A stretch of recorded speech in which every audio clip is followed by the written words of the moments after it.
Hi guys, it's Ray here from City Fan TV. Hope you're all doing very well today. The day after the transfer window closed, the international transfer window, I thought I'd spend some time going through our transfer business this summer. The ins and outs, who we bought, who we sold, who we've loaned out. But I'll do that in another video because last night a deal went through for a young lad, Tosin Adarabioyo. Okay, when I saw the numbers this morning, I couldn't believe it. My hair fell out. It was pathetic. Now, Tosin Adarabioyo, if you don't know, this kid has been with City since I think he was 5 years old. He's now 23 years old. 18 years of his life he's been at City, okay, on City's books. Now, he played, I think, 8 games for City in his career. I think 4 of them in the Champions League a few seasons ago. The last 2 seasons he's been out on loan. Now, he went out on loan to West Brom. Had a pretty good season at West Brom. They just failed to get promotion, but he had a pretty good season there. Last season he went to Blackburn. Another good season. Talking to Blackburn fans, they said he was their best centre-back. Okay, I spoke to someone recently, a couple of weeks ago, and they said that another centre-back is looking to move on for about 10 or 12 million quid. He said Tosin was better than him. He's worth a lot more than him. So we were hoping 10 or 50 million quid. So you could see Tosin's future wasn't at City because other players had come ahead of him, like people like Eric Garcia, pet projects. Eric Garcia is ahead of Tosin. Even Taylor Howard-Bellis was coming through. Tosin, he'd go back in the summer and he'd get, he'd maybe train with the guys, but he was going out on loan again. We saw that last summer. So this summer it was expected that Tosin would leave. I've said it many times. Players come to City, young players, and if they go out on loan, that's it. Their City career is pretty much finished. The nearest to an odd exception is Angelino coming back, but that was for different reasons. That was Mendy was injured, and it was a good deal to buy back Angelino because he was worth a lot more when we actually finally sell him. But players, if you go out on loan, you do not come back to make it at City. Simple as that. Okay. If you can tell me any player who's been out on loan and has come back and made it at City, let me know in the comment section below because I don't think there's anybody in recent memory. Okay, so we thought Tosin, okay, he's going to be sold. Maybe we'll get 10 or 12 million quid for him, something like that. And I would have said, okay, that's a decent deal. That's the way we do business. That's one of the reasons we have the academy. The reasons we have the academy, the board will tell you that, and we send people out on loan, is to develop those players because there's a big gulf between the academy and first team football. In reality, as I said, players don't come back. They are sold on. So we actually send them out to develop them, put them out in the marketplace and sell them. That's it. We're not developing them to come back to Manchester City to play for us. No, absolutely not. The board might say something, reality tells you something different. Okay? Anybody from the board, you can come on our channel and you can deny that, you can fight your corner. But first, you won't come on our channel, and second, you can't deny that and you can't fight that corner. Okay, so we thought, okay, Tosin's going to go for 10 or 12 million. Okay, that's reasonable. We'll get some good money in. We've done it with like Angus Gunn. We got up to 15 million quid for Angus Gunn. He went on loan for I think 1 season at Norwich, sold to Southampton. Good money. Okay, there's no denying that. So we were hoping for something similar. Now, I read this morning. So last night we were reading. So I think what Stephen said. 8 million quid. And we thought, okay, that's a little bit low. Okay, and that was, I saw that reported by somebody else, but I think they quoted Stephen in that. 8 million quid. Now I believe knows the kid, knows the family. Okay, but I thought to myself at the time, you might know the kid, you might know that he's going to leave. Stephen had said that a few weeks ago, that the kid was going to leave permanently. You might know all that, okay, because you know the kid, but surely you don't know his transfer fee. I'm sure even Tosin wouldn't know his transfer fee. But anyway, Stephen said 8 million quid last night. Well, fair enough, 8 million quid. This morning, The Athletic, you could argue are more reliable than a YouTuber, even if he knows the family. The Athletic are coming out and saying it's 2 million quid. 2 million quid. I spat out my cornflakes this morning. 2 million quid. That is ridiculous. Yes, the kid's got, I believe, 1 year left on his contract, but 2 million quid. Are you having a laugh? Taking the mick out of us, 2 million quid. And on top of that, I'm then reading, someone said, actually, it's not 2 million quid, it's up to 2 million quid. We're getting 1.5 million quid up front, 1.5 million quid up front, and the rest is add-ons. And we sold them to Fulham, a Premier League club. Okay, they're going to be fighting against relegation by the looks of things, and Fulham haven't spent a lot of money this summer, the way they did it. Last time they were in the Premier League, where they spent was like 125 million quid and went down, they've done, having a quick look, some loan deals.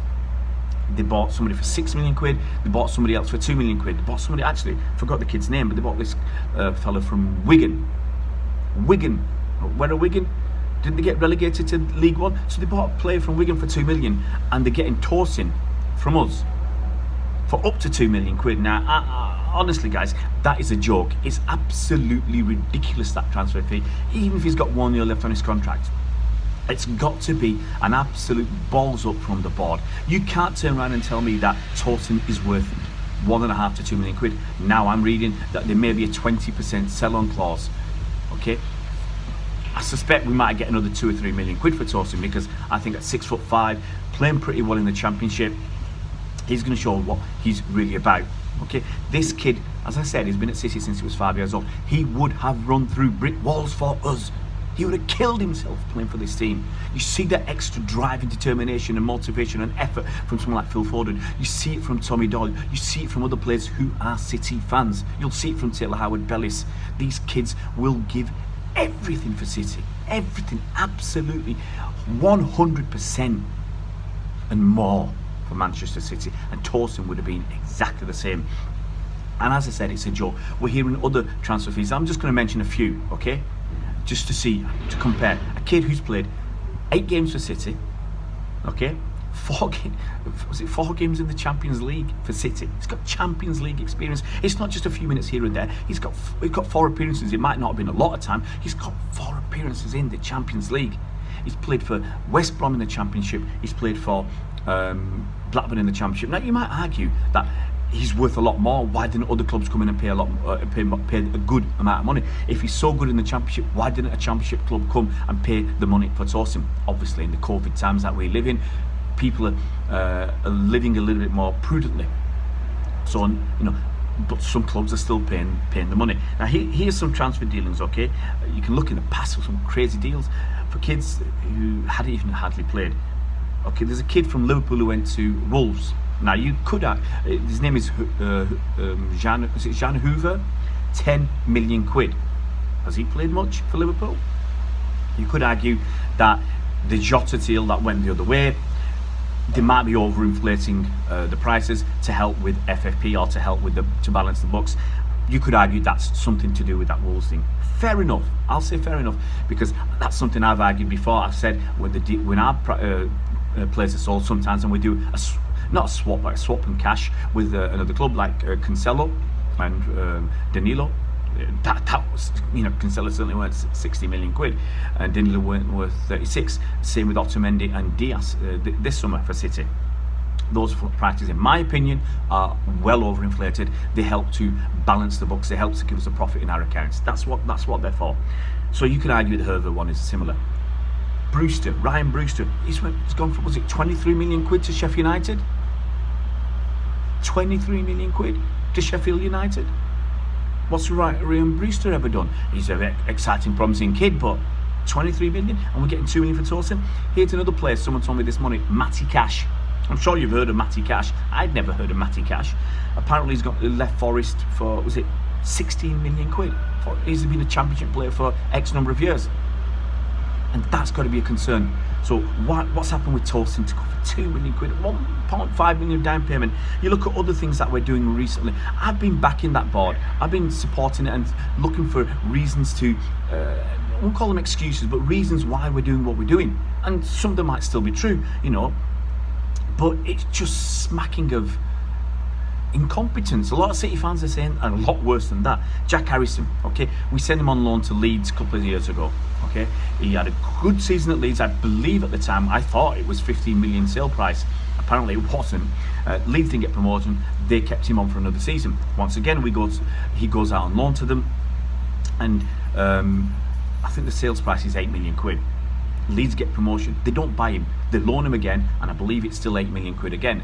So they're having this kid, we might be getting a couple of £1 million for the loan deal, okay, so that adds to our pot. But Leeds have been spending tons of money. I without going looking at everything, they must have spent 60, 70, 80 million quid, Leeds, and they got about 6 players. Yeah, they spent a shed load of money, and they can't pay 8 million for Harrison. And 8 million's cheap for this kid. You've seen him play already. I believe 8 million's way too cheap. Now, it might be we've done the deals in such a way to get people off our books quickly, or to give them an advantage, to give them a start, and to give them an opportunity, because we're really concerned about the players, their careers. We're really concerned for the players. You might detect a hint of sarcasm there, but you know, maybe, who knows? Angelino, that deal, you know, we got him. I believe we got him back for about 6 million euros. Now, we sent him off to RB Leipzig in January. He had a great time. He was in the Champions League squad of the season, and I think we were trying to get him about 25 million. We were trying to sell him for. Now he's gone back there for 2 million loan fee, and apparently 18 million is the sales price. 80 million euros, so 20 million in total. That's okay, but people say, look, if we were buying him, we'd be paying 40 million for him. No questions about that. We'd be paying 40 million for Angelino. So it's absolutely ridiculous that we're getting only 20 million in total for a kid, young kid, who's who's the Champions League squad of the season. You know, they really want him there, and it's crazy. And people hark back to the old days when we sold Tevez for about 8 million quid, Dzeko for 10 million quid, and they're saying we're selling people on the cheap. We give people, like, was it Ben Mee? Did we give him away or sell him very cheap? Kieran Trippier? Yeah, look at what we've done, and you've got to question yourself. You know, Ben Mee's doing pretty well for was it Burnley still? What's he going to be worth if someone comes in for him? He was better than Keane, and Keane went to Everton for 25 million. Trippier, I can't remember what he went for, but Trippier's done all right. Trippier's done all right for himself. And there's lots of little instances like that where we've let people go far too cheaply, and we've kept people who are doing night for us. You know, you can argue we got good money for Brahim Diaz, but you know, some deals we do well, and I've always pushed that we've done really well. Enis Unal made about 10 million euros of profit on him, and Brahim Diaz about 50 million quid. So we have done some good deals, but we've done some absolutely crazy rubbish deals. You know, and you could have a look back through time and we can find loads of them. So it's a frustration that Tosin's gone so cheaply, because he's worth a damn sight more than in my opinion, than 2 million quid. It is ridiculous. And yes, you can only sell people for what someone else is willing to pay. But I don't know what is going on with our board and how we're selling players so cheaply just to get a few quid in. And when you've got people like Garcia, who is going to go on the free next summer, and we're turning down money from Barcelona we can argue what the different values were, but we're turning down that money, and I've said we should turn it down. Maybe call me a hypocrite, but I've said we should turn it down because it's not enough, and we're giving Tosin away, and we're not selling Garcia. It's crazy, and I think the worry is for City fans. We are buying players for top whack, yeah, and we're selling players for jack. See you around, Blues.